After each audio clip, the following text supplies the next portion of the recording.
اللہ اللہ ہے نا. ہم لوگ جو ٹینشن فری زندگی گزارتے ہیں، اگر ہماری وہ اچھی خوراکیں ہمیں ملنا شروع ہو جائیں تو ہم بھی 200 سال تک چلے جائیں گے. تو ہم کھا جو کچھ رہے ہیں، جو پانی پی رہے ہیں، یہ پتہ نہیں ہم زندہ کیسے ہیں. 36% گٹر کا پانی شامل ہے، یہ جو لائن کا پانی آپ پی رہے ہیں صرف 36%، پھر بھی زندہ ہے ماشاءاللہ. پانی لوگ بوائل کر لیتے ہیں، مگر ابلا ہوا پانی وہ خود ایک نقصان دہ چیز ہے، وہ نیچرل تھوڑی ہے. ابلا ہوا پانی پی کے مرا ہوا پانی ہے وہ. جب پانی بوائل کر لیے مر گیا، وہ ختم، اس کی ساری غذائیت ختم. اب آپ وہ پیئیں گے، ہضم بھی جلدی ہوگا، لیکن تھوڑے دنوں میں آپ کا معدہ چھوئی موئی بن جائے گا اور اس میں نیچرل پانی ہضم کرنے کی صلاحیت ختم ہو جائے. تبھی جو ابلے ہوئے پانی پیتے ہیں وہ عام پانی کا ایک گھونٹ نہیں پی سکتے. اس لیے پانی بھائی ابال کے نہیں پیا کرو. جو ڈاکٹروں کی وہ بات کبھی بھی تسلیم نہ کرو جو فطرت کے خلاف لے کے جا رہی ہے. یہ بات یاد رکھو، چاہے کیسی تحقیقی ریسرچ کیوں نہ ہو. ہزاروں سال سے انسان بغیر ابلا ہوا پانی ہی پیتا آ رہا ہے، آدم علیہ السلام سے لے کے آج تک. ہمارے نبی نے بھی کبھی پانی ابال کر نہیں پیا. ٹھیک ہے، پانی ابال کر پینے میں، اس کو ابالنے میں جراثیم ختم ہو جاتے ہیں، بہت چیزیں آ جاتی ہیں، لیکن وہ نیچرل نہیں رہتا. کچھ چیزیں ایسی آ جاتی ہیں اس میں جو آپ کی صحت کے لیے نقصان دہ ہیں. لیکن مصیبت یہ ہے کہ کچا پیئیں تو 36% گٹر ہے اس میں.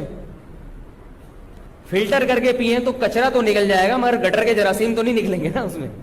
ابال کے پیئیں تو اس کی اپنی ایک مصیبت ہے. وہ ابلا ہوا، بیمار آدمی کے لیے ابلا ہوا پانی ٹھیک ہے، بچے کے پیٹ ویٹ خراب ہو جائے یا کوئی ایسے موشن لگ جائے، کوئی نزلہ زکام بخار ہو، اس کے لیے ابلا ہوا ٹھیک ہے. عام نارمل آدمی بوائل پانی پیے گا نقصان ہوگا.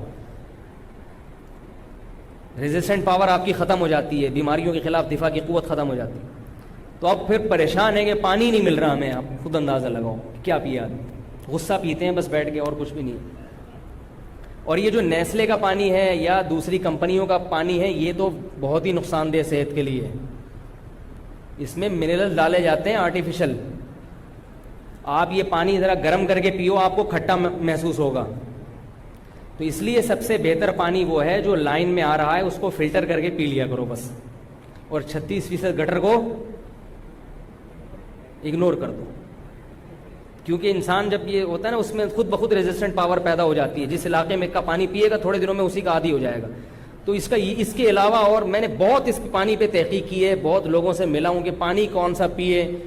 ہر پانی میں گڑبڑ ہے. یہ جو بازار کا پانی پیکنگ کا آ رہا ہے، یہ تو تباہ کر رہا ہے آپ کی ہڈیوں کو، آپ کے بال کو سفید کر رہا ہے. یہ وقت سے پہلے یہ جو پیکنگ کے پانی آ رہے ہیں نا، سیل پیک پانی، کوئی کسی بھی کمپنی کا ہو، سب بیکار ہے. تو سب سے اچھا پانی وہی ہے جو بارش کا پانی برستا ہے، ہب ڈیم میں آتا ہے، کتے نہاتے ہیں، بلیاں نہاتی ہیں اس میں، اور پھر وہ لائن پہ چلتا ہے تو قدرتی نا.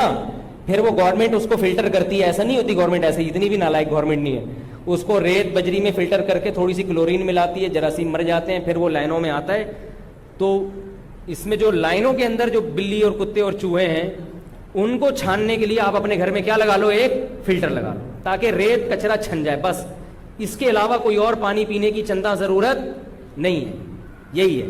یا بورنگ کا اگر میٹھا پانی نکل آئے تو سبحان اللہ، بورنگ کا پانی کسی اگر میٹھا نکل آئے تو اس سے بہتر تو کوئی پانی ہے نہیں. لیکن ہمارے یہاں بورنگ کا میٹھا ہوتا نہیں. اللہ اللہ